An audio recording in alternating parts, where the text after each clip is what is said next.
안녕하세요. 대변 김정희 변호사입니다. 법이 어려워요 라는 얘기를 되게 많이 듣습니다. 조금 더 쉽게 상세하게 설명해 줄 수 있는 방송을 추구합니다. 안녕하십니까?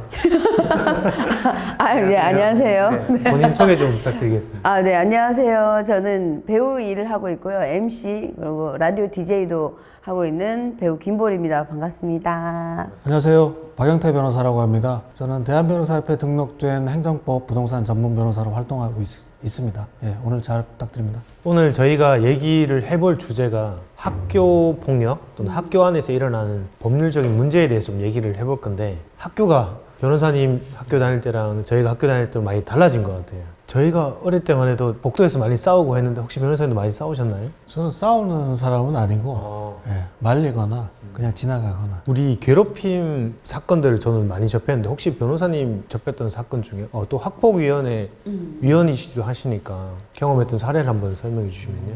사안 자체는 굉장히 좀 아픈 사안이라서 말씀드리긴 그런데 좀 가지를 좀 쳐내고 말씀드리면, 가해 학생 군이 여러 명이 이제 피해 학생을 상대로 장기적으로 학기 시작하고부터 한 6, 7개월 동안 계속 카톡으로도 혼자 빼놓거나 아니면 걔만 불러가지고 계속 모욕적인 말이나 욕설이나 아니면 시키는 일들 이런 걸 하고, 소위 말하는 빵 셔틀 장난 비슷하게 시키고, 아니면 돈도 좀 빌려줘봐 그러면서 빌리는 척 하면서 그렇게 또 안 갖고 갈취하고. 그렇죠. 그런 식으로 길게 한 거죠. 그러니까 점차적으로 다른 아이들과 자기와의 거리감이 느껴지는 거예요. 그러니까 학급 안에서 나는 이런 관계 속에 있는데 다른 친구들은 되게 밝아 보이고 재밌어 보이는 거예요. 학교 생활이. 근데 나는 재밌지는 않거든. 그렇죠. 계속 돈 뺏기고 이렇게 빵 셔틀하고 하니까. 네. 게다가 아예 공부만 하는 친구는 아예 안 건드리는 친구가 있는데 그 친구도 조용하고 평온한데 나랑은 분위기가 다른 거예요. 나는 뭔가 지금 좀 불편하다. 이제 이 친구는 나름대로는 계속 선회를 한 것 같아요. 그렇죠. 아무래도 상황을 좀 좋게 해석하고 친해지려고 하다 보니까. 네. 1년 동안 같이 있거나 또 상급 학년에 올라가서 같은 반이 될 수도 있으니까. 근데 그 아이 심정은 이해가 되는데 결국은 그런 가해 행위를 받은 거죠. 그 얘기를 꿍꿍 앓다가 친구도 뭐 털어놓을 사람이 없는데 학원에 갔다가 이제 그때 들어주는 상담 선생님한테 뭐 고민이 있어? 왜 오늘 표정이 왜 무슨 그래? 일이 있었어? 이렇게 하니까 편하게 그런 얘기를 했나 봐요. 너 그거 괜찮아? 근데 선생님이 듣기에는 이게 정상적인 관계는 아닌 거예요. 아니죠. 예.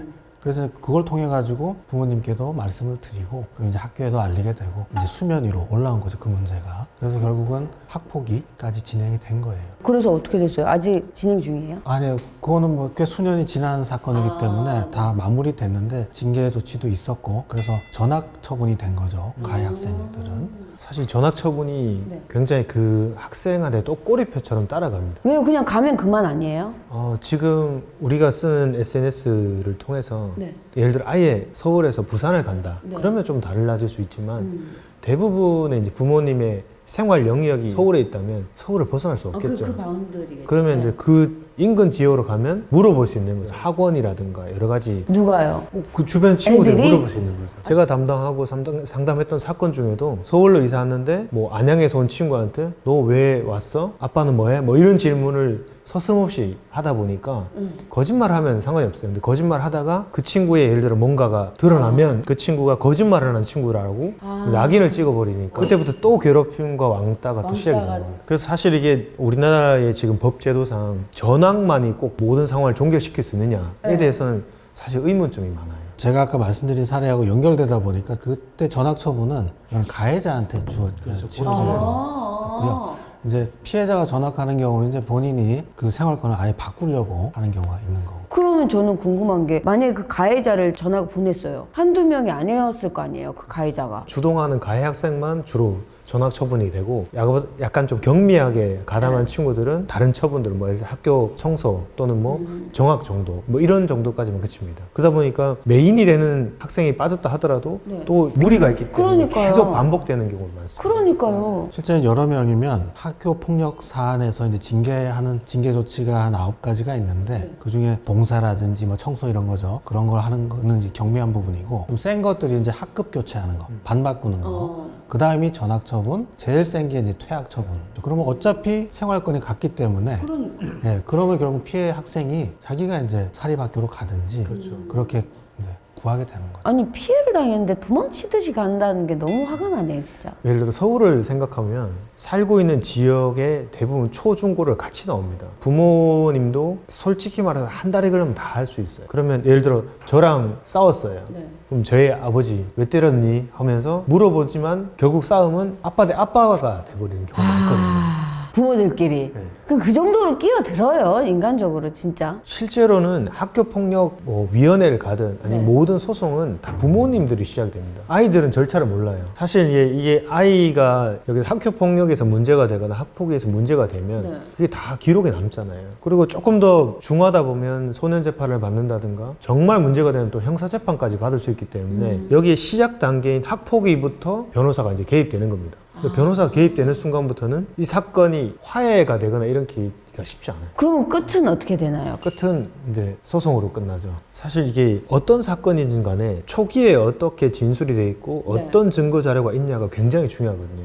학폭위에 참여하는 그 대부분 학생들이잖아요. 네. 학생들은 학교 공부하기도 바쁜데 나의 진술이나 나의 말과 행동이 어떤 영향을 미칠지는 예상을 못하거든요. 그래서 변호사가 프로세스를 설명을 해주는 겁니다. 여기에서 이런 말을 하게 되면 이런 결과로 인정이 되고 이 결과는 너한테 유죄 증거로 쓰일 수 있어 라고 얘기를 해주는 게 필요한 거죠 사실은. 근데 그 얘기를 하다 보면 너무 많은 얘기가 이제 들어가니까 그 다음부터는 소위 말해서 권리의식 또는 뭐 여러 가지 생각이 많아지다 보니까 그 다음부터는 판이 커져 버립니다. 그냥 우리가 그렇잖아요. 하나만 알면 그 하나만 생각하면 그렇죠. 되는데 10개, 20개를 생각하다 보면 변수가 너무 많아져 버리니까.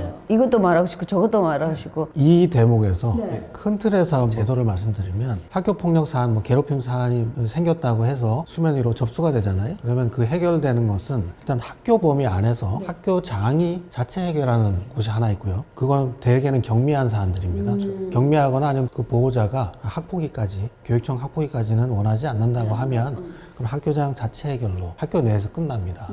근데 그렇지 않은 경우는 이제 학폭위, 교육청에 설치된 학폭위를 통해서 학교폭력대책심의위원회라고 하는데 심의위원들 앞에서 이제 판단을 받는 거죠. 이제 그렇게 해서 만약에 징계 조치가 떨어지면 그에 대해서는 피해자도 또 가해자도 각각 행정심판, 행정소송을 할 수가 있어요. 가해자는 너무 심한 처분입니다 라고 행정심판, 행정소송을 할 테고 피해자는 쟤한테 너무 약한 처분입니다 하고 행정심판, 행정소송을 하는 거죠. 요게 이제 처분에 관한 행정적인 절차인 거고 그것과는 별도로 피해 학생은 가해 학생 부모를 상대로 손해배상 청구, 민사소송을 할 수가 있죠. 내가 입은 치료비라든지 뭐 심리치료도 할 수 있고 최근에는 물리적으로 맞은 게 있으면 그런 물리치료 그리고 위자료, 정신적 손해, 물건 뺏긴 게 있으면 재산적 손해 이런 것들은 또 민사소송. 그 학교폭력 예방 및 대처에 관한 법률이라고 해서 거기에 이제 학교폭력의 개념에 대해서 써놨어요. 네. 학교 내외에서 학생을 상대로 한 뭐 폭행, 협박, 뭐 명예훼손 등의 신체, 정신, 재산적인 침해를 일으킨 사건. 학생을 대상으로. 학생이 피해를 입어야 돼요. 그래서 가해자는 학생일 수도 있고 가해자 학생, 피해자 학생 이거 학폭 사건이고 가해자 성인, 피해자 학생 이것도 학폭 사건이고 가해자는 학생, 피해자 성인 일반인 그거는 학폭 사건은 아니고. 오, 야 이것도 개념을 잘 갖고 있어야 되겠네요. 법률에서는 항상 그 개념 규정이 중요해요. 아까 학교폭력이라는 걸 개념적으로 규정을 해놓거든요. 그러니까 우리나라의 법 체계상 죄형 법정주의라 표현할 수 있습니다. 그러니까 모든 형벌과 구성요건에서는 법률에 규정을 해야지 그에 따라만 처벌할 수 있고 학교폭력도 학생에 대한 대상으로만 해야지 처벌이 가능하고 조치를 취할 수 있습니다. 다른 것은 뭐 일반적인 형법으로 이런 걸로 적용이 되기 때문에. 어렵다. 네, 그래서 법이 어렵습니다. 사실은. 법이 어려운데 어렵네요. 그래서 변호사들이 법이 어떻게 규정되어 있고 이거를 실생활에 어떻게 해석할지에 네. 대해서 법률 전문가가 개입을 하는 겁니다.